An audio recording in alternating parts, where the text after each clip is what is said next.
First, say to yourself what you would be, and then do what you have to do. Epictetus wrote that 2,000 years ago. Most ambitious men have the first part completely handled.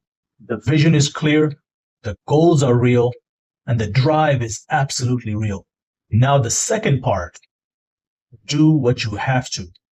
That's where everything collapses. And it collapses in a very specific way.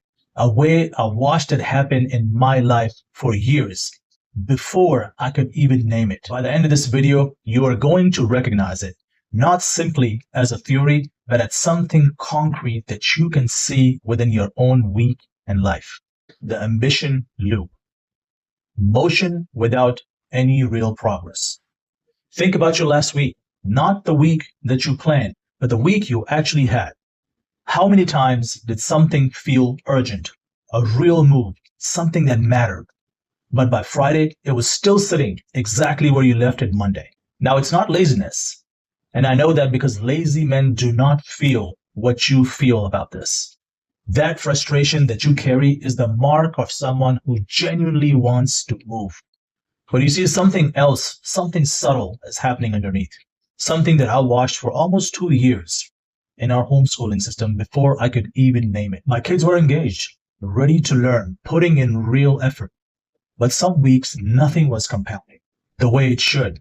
I kept adjusting curriculums, schedules, even the environment, but none of it was the problem. The effort was going in the wrong containers. Motion, of course, felt like progress, but nothing real was moving. It wasn't until the moment where I mapped it and I looked at it that everything changed. Every cycle starts here. Clear vision with real intentions. Every step is real. The effort is real, and the intentions are certainly real.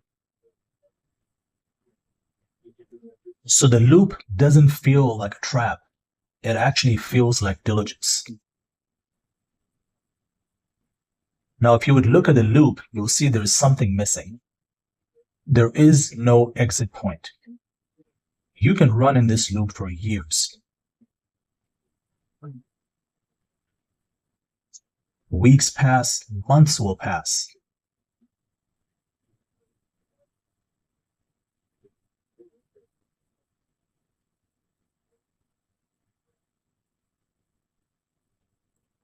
The ambition would still feel real, but the results would not be.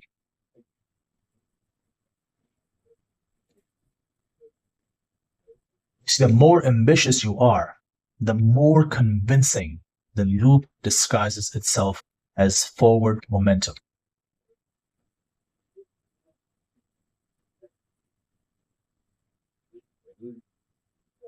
And that is what makes it an expensive mistake. See, people who are lazy, they know why they're stuck, but ambitious people do not. And the gap between the effort and the unexplained results is its own kind of suffering. So I guess the question is, if the loop is not about effort, then what exactly is powering this underneath? To understand that, let's dive into the hidden mechanics or the identity mismatch that we struggle with. Here's what's running underneath. It's not a skill gap. It's not a discipline gap. It's an identity gap. You're acting like the person you want to become, not the person that you're actually right now. And those two require completely different actions. I felt this precisely on my first real estate deal. I could explain it in detail to anybody. But every time I opened the paperwork and sat down, I could find one more thing that I should consider before I move forward. While a peer of mine with less preparation was closing deals faster than me, he was acting exactly who he was, focusing only on the next steps available to him, making the calls, submitting the offer. It took me almost 2 weeks to break the loop. You see, I was not waiting because I needed more information. I was waiting because I was trying to act like the person, the seasoned investor that I hadn't earned yet to act like. Here's what I mean. Let's look at the identity split. These are two versions of the same person, same ambition, completely different actions. Now, if you look at the left column, it has bigger moves, more energy. but it's aimed at a target that doesn't exist yet.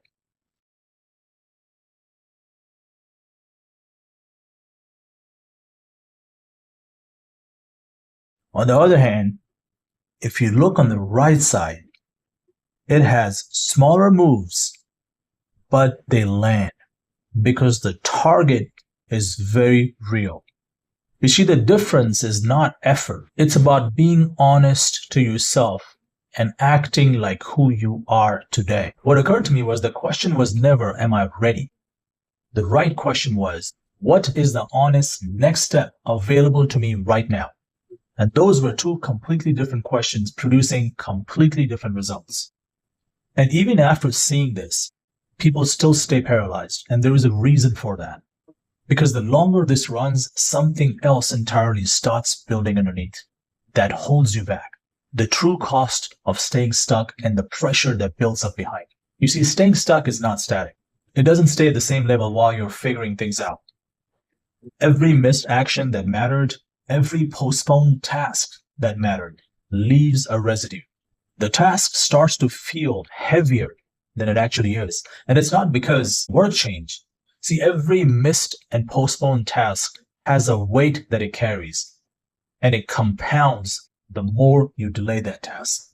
And eventually, the same ambition stops feeling like fuel and starts to feel like pressure. And pressure without release doesn't motivate. It actually paralyzes you. Here's what I mean by that. Every man starts here. The ambition is clean and the energy is available to him. So if you look at early,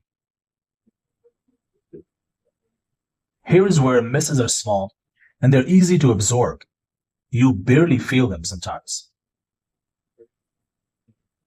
But as things progress, the weight of these delayed decisions start compounding. Each one makes the next harder to start.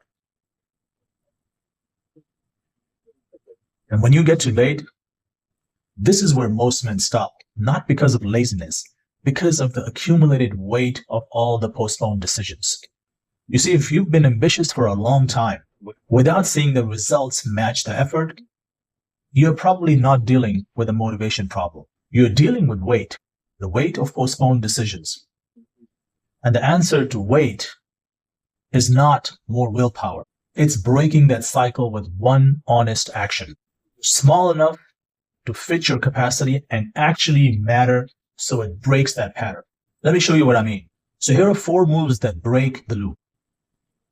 4 moves in sequence, each one builds the next. The moment you feel hesitation, right then, you stop and name it.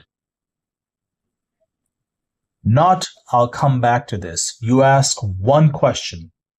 Am I stuck? Or am I just unwilling to be a beginner right now? And that's the key. Those are different questions.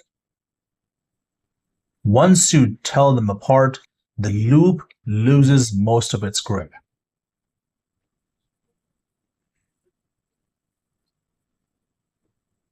Step number 2. Shrink the action until it is almost embarrassingly small. Not the plan, the action. The goal is not to solve the problem. The goal is to break the pattern. After almost 2 weeks, my micro step was 1 phone call, 15 minutes. I had been treating it like it required a different version of it. Step number 3 is doing the alignment check. Before you move, one check. Does this action belong to who I actually am today? Not in 6 months, who you are today. The man who woke up this morning. Epictetus said it clearly. First say what you would be, then do what you have to do. See, the sequence matters. Honesty first, action follows later. Not from aspiration. And the last step, the identity lock. After you take the step, however small, you say one thing to yourself internally, clearly. I move forward when I do not feel ready. Marcus Aurelius wrote to himself in his journal every day, not to inspire himself, but to reinforce the identity that he had chosen. Your small actions continuously acknowledged become your self-image, and it's your self-image that the loop had always been attacking. We started with Epictetus. First, say to yourself what you would be, and then do what you have. I've read this statement dozens of times, and it lands differently every time my life gives me a version of that loop. The first sentence, people have built their lives around it. Vision boards, 5-year plans, identity statement. Now the clarity is real, and it's the second sentence where everything simply collapses. Do what you have to do. Not what your future self would do, not what your ideal version will do. What you, right now, exactly as you are, have to do. And that's really the whole thing. So if you were to walk away with one thing from this video, I would say ambition without alignment is a loop, not a path. And the fix is not more ambition and effort. It's one honest action. It may even be an embarrassingly small action made from exactly where you are today. There's something I said in the beginning that I want to return to. The thing that you're most afraid to do is almost always the honest next step. And that's not a coincidence, because fear clusters around things that actually matter to you, things that are aligned with who you truly are, which means that if you really think about it, your fear is not an obstacle.